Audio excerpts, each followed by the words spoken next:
আপনি দেখতে পাবেন সূর্য যখন উদয় হয় তখন তাদের গুহার ডান পাশ দিয়ে এড়িয়ে যায় এবং যখন অস্ত যায় তখন বাম পাশ দিয়ে এড়িয়ে যায় এবং তারা গুহার প্রশস্ত স্থানে অবস্থান করে। ইহা আল্লাহর নিদর্শনের অংশ। যাকে আল্লাহ তাআলা হেদায়েত দান করেন সেই হেদায়েত প্রাপ্ত হয় এবং আল্লাহ তাআলা যাকে বিপদগামী করেন আপনি তার জন্য কোনো পথ দেখানো বন্ধু পাবেন না।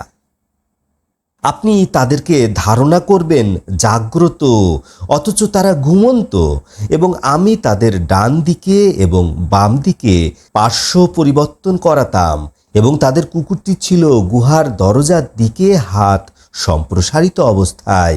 আপনি যদি তাদের দিকে তাকাতেন তাহলে আপনি তাদের থেকে পিঠ ফিরিয়ে পালাতেন এবং ভয়ে পরিপূর্ণ হয়ে যেতেন। এবং এভাবেই আমি তাদের নিদ্রা ভঙ্গ করলাম যাতে তারা আপোষে জিজ্ঞাসা করতে পারে। তাদের এক বক্তা বলল, তোমরা কতদিন ঘুমিয়েছিলে?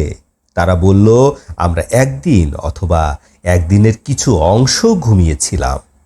তারা বলল, তোমাদের রব ভালো জানেন তোমরা কতদিন ঘুমিয়েছিলে। তোমাদের একজনকে এই মুদ্রা দিয়ে বাজারে পাঠাও, সে দেখবে কোন খাদ্য অতি পবিত্র, উহা থেকে তোমাদের জন্য খাদ্য নিয়ে আসবে এবং যেন নম্র ব্যবহার করে এবং তোমাদের বিষয়ে যেন কেহ জানতে না পারে। যদি তারা তোমাদের বিষয় জানতে পারে তাহলে তোমাদেরকে ওরা প্রস্তরাঘাতে হত্যা করবে অথবা তাদের ধর্মের দিকে তোমাদেরকে ফিরিয়ে নিবে, তাহলে তোমরা কখনোই জয়যুক্ত হতে পারবে না। এভাবেই তাদের বিষয়টি আমি অবগত করিয়ে দিলাম যাতে তারা জানতে পারে যে আল্লাহর প্রতিশ্রুতি সত্য এবং নিশ্চয়ই কিয়ামত অনুষ্ঠিত হবে, তাতে কোনো সন্দেহ নেই। যখন তারা তাদের সিদ্ধান্তের ব্যাপারে নিজদের মধ্যে তর্ক বিতর্ক করছিল, একদল বলল তাদের উপরে স্মৃতিসৌধ নির্মাণ করা হোক।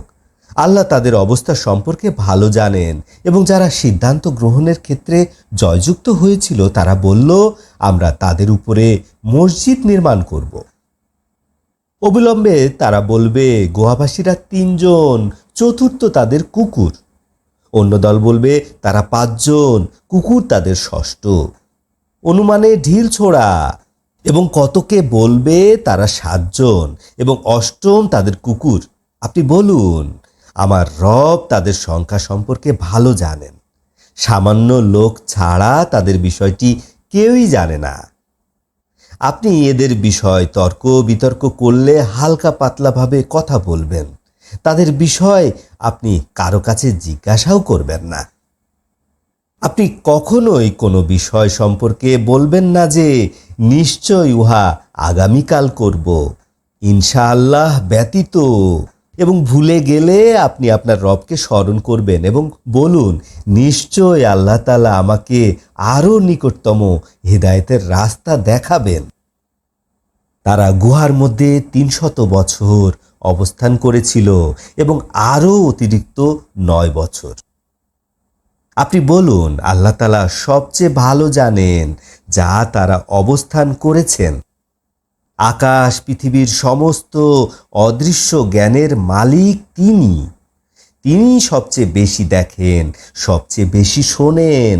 আল্লাহ ছাড়া তাদের কোনো বন্ধু নেই এবং আল্লাহর আদেশের মধ্যে কোনো অংশীদার নেই।